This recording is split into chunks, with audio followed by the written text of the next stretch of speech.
What's up, Daily Preppers? Join me as I share my experience in donating blood. Not only is it safe, but it's also a life-saving act that anyone healthy can do.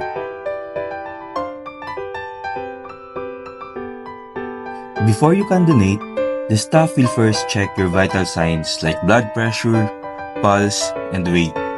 This step is very important, not just for your safety, but also for the safety of the person receiving your blood.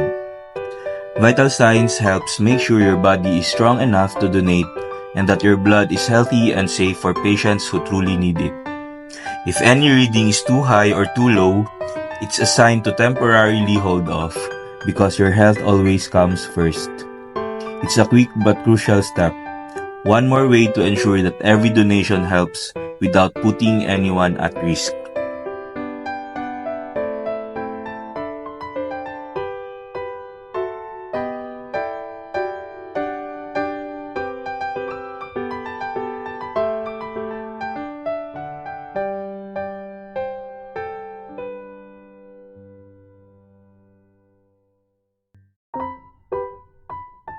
A few minutes of your time, a lifetime for someone else.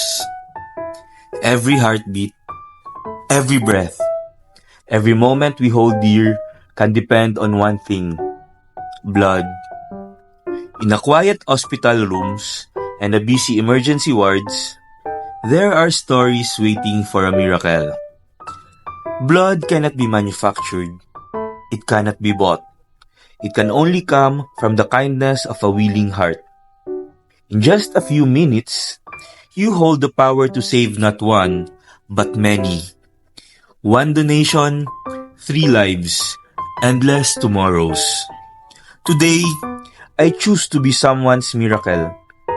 This is my blood donation journey.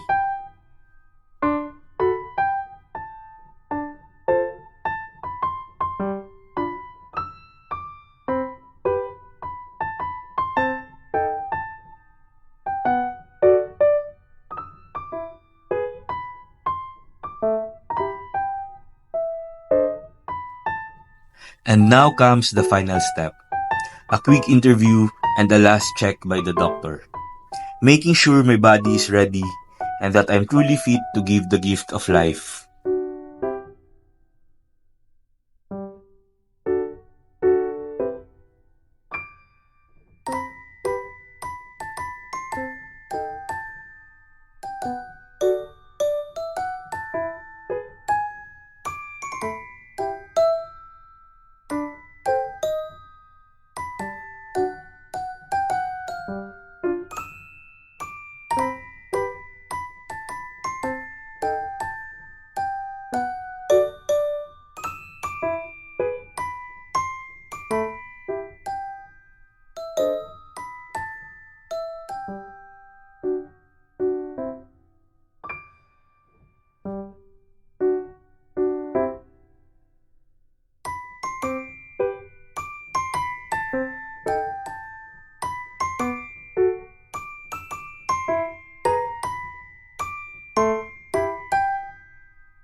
In a single moment, life can change.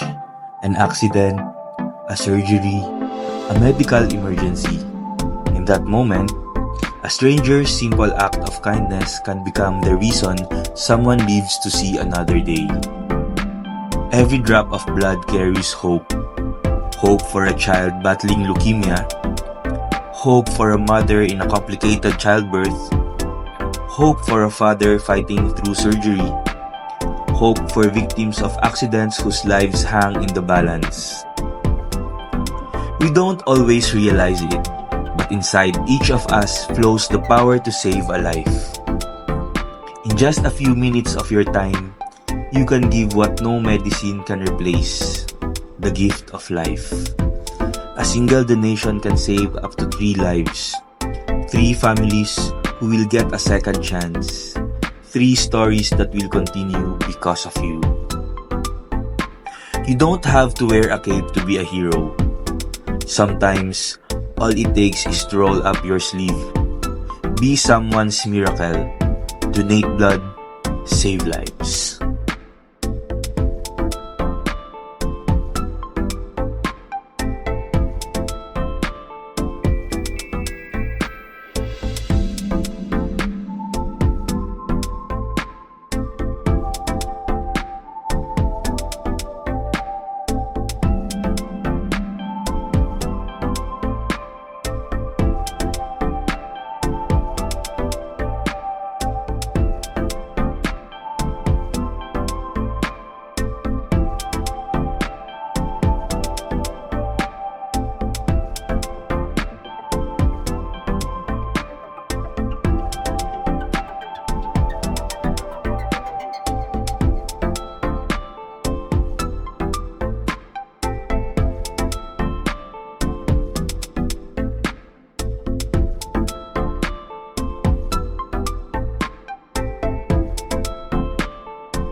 In just a few minutes, I gave a part of myself, and somewhere out there, that small act might mean the world to someone.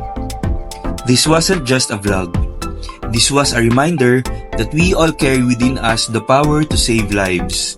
So if you're healthy, willing, and able, be someone's reason to hope. Be someone's silent hero.